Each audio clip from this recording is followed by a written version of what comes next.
Hello everyone, welcome to Cars and Kelley. My name is Patrick Kelley, and I've been watching car YouTube channels for a very long time. I really love watching all the updates and constant videos that these YouTubers come up with documenting either progress about their own cars or information and discussions about various other cars and just all sorts of content in the automotive world. So I thought it would be really fun to try to make my own channel and see what kind of stuff I could come up with. So this is Cars and Kelley, and through this channel I'm going to be covering lots of topics ranging from just basic point of view drives to more in-depth reviews and comparisons of both my car and other cars that I can get my hands on. Maybe some tutorials, how to do some maintenance or upgrades to your car yourself, or just some discussions about news in the car world, and pretty much anything that I come up with and try to want to make a video of. So without further ado, let's get into the first video. Today I'm going to be doing an overview of my car. So anyway, this is my car. You can probably tell by the fact that I've been walking around it for the past introduction, but it is a 2000 Mazda Miata. This is the special edition specifically, and there's a lot of reasons why I chose to buy this car. I actually bought it very recently, and it's my first car, and I'll get into a lot more specifics about the whole buying process and choosing a car and how to buy it and all that stuff in maybe another video, but for now I'll just be doing a brief overview of the car itself. So like I said, this is from the year 2000, which is the second generation of the Mazda Miata. There's been 4 generations so far. They actually just came out with the 4th one. This is one of the earlier years of the second generation, which they codenamed the NB, which pretty much kept the same exact chassis and mechanical components as the first generation, just with some updated styling and the interiors revised and just some small changes to make it a more livable car overall than the first generation. But anyway, this is the special edition, which doesn't mean a whole lot other than this special color. It's called mahogany mica, kind of a burgundy. It came with some special rims out of the factory. These are actually aftermarket, past then, but it also came with all of the creature comforts on the inside that you could option in that certain year. So, cruise control, power steering, air conditioning, the limited slip differential. The only option it pretty much didn't come with was ABS, anti-lock brakes, but for the size and weight of this car, it stops just fine. Well, let's talk about some stats and specific numbers for this particular car. The Mazda Miata has always been a very light and simple car. That's been the philosophy of it since the beginning. This car's obviously no exception, weighing just a hair over 2,300 pounds, which in car terms is extremely light. To go along with that, it has a small engine. It's only 1.8 liter 4-cylinder engine, making about 140 horsepower, at least at the time it was produced. And that may not seem like much, because it isn't, but in this small chassis, in this very lightweight body, it is certainly enough power to do the job most of the time, and that's kind of another defining characteristic of this car, is it doesn't shine in its pure speed or thrills of a big engine, but rather in the subtleties in the way it drives and handles.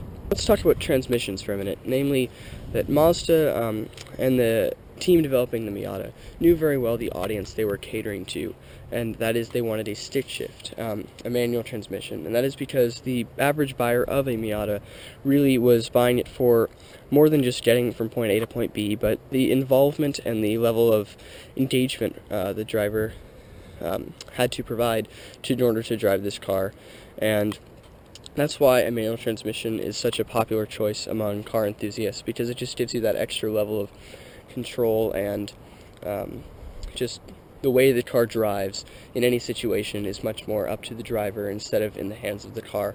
So most Miatas have always come stocked with a manual transmission, and from this era, the first and second generation, most of them came with a 5-speed manual, very regular number of gears for the time. But one of the differences of this car, the fact that it's a special edition, is that it actually comes with a 6-speed manual. So it doesn't drastically change the way the car drives or anything. It's still, it's still the same car at its core, but this does in fact have a 6-speed manual instead of a 5, which gives you just one extra gear to play around with when you're driving around. Anyway, that's enough about specifics right now. Let me just do a brief closer walk around of this car to show you some specifics. So like I said, these are not the stock wheels, even of the special edition. They are aftermarket. from ICW Racing. The previous owner actually put them on this car, but I think they really complement the car's design and aesthetics very well. They're not too in your face or too flashy. They're just kind of a simple silver rim that really fits the car very well. I have just some fairly regular all-season tires. They are pretty new just because I put new rubber on it when I got the car, but nothing super high performance or sticky or anything. But you know, for this car and its purpose, the stock tires and a lot of the stock parts are actually what makes this car what it is and what makes it so simple and fun to drive. So I might be changing wheels and or tires at some point in the future, but at least for a while these ones are just fine. Little special edition badge right here, over here too. This is not actually the factory top that it came with. It has been replaced at least once by previous owners.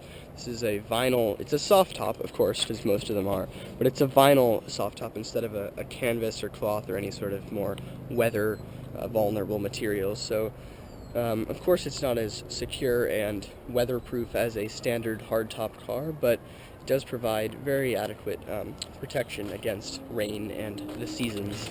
Now, another thing that makes this car the special edition that the standard Miatas didn't have is this piece along the bottom, this black one, kind of like a front diffuser type of arrow piece.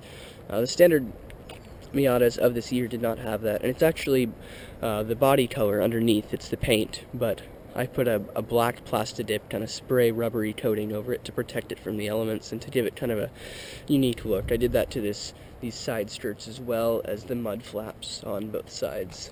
Now I'll be doing a whole separate video about upgrades and changes I've either done already or plan to do in the future. But just for now, I'll give a very brief overview. This muffler on the back is not the stock muffler. They all came with a single tip muffler, and so I've since replaced it with this one, which is a dual tip, slightly more open, slightly louder, and throatier sounding. I'll go into more depth about that in the future, but just wanted to point it out for now. Now let's hop in the car and take a look at some of the interior features that set this one apart from standard Miatas.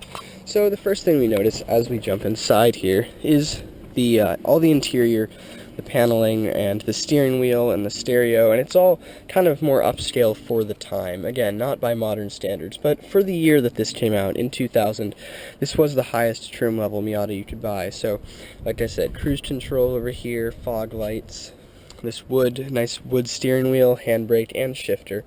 This is 6 speeds, like I said before. Air conditioning, you know, this is actually an aftermarket stereo, but combined with these Bose speakers that did come from the factory, it has a pretty good sound actually for the year that it came. Everything else is fairly standard Miata. This gauge cluster is fairly stock. Have a little compartment in here. I have some cables, trunk release, gas cap release, power windows, which were not standard on all Miatas for the time, and took a little getting used to having them in the center here, not, you know, on either door. But it's been not too much of a change. A little tray right here for storage, another kind of compartment here, and standard glove box. Yeah, everything else pretty standard, nothing too crazy about this inside.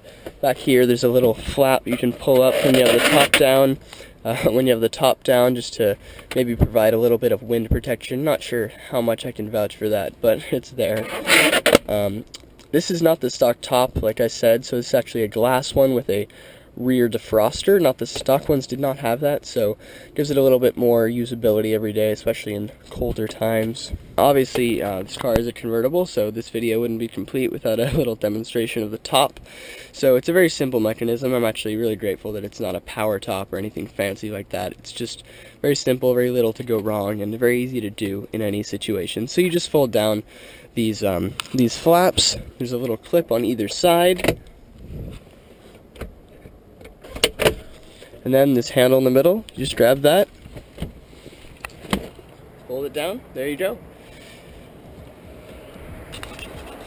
Just stepping outside the car once again now to, with the top down. Now, I really like the way this car looks a lot. It's, you know, fairly understated, nothing too wild or stylishly outrageous, but I think it looks nice, and the proportions are very pleasing to look at. Particularly with the top down, actually, I think that this car really shines a lot, as most convertibles do, in its true form with the top down.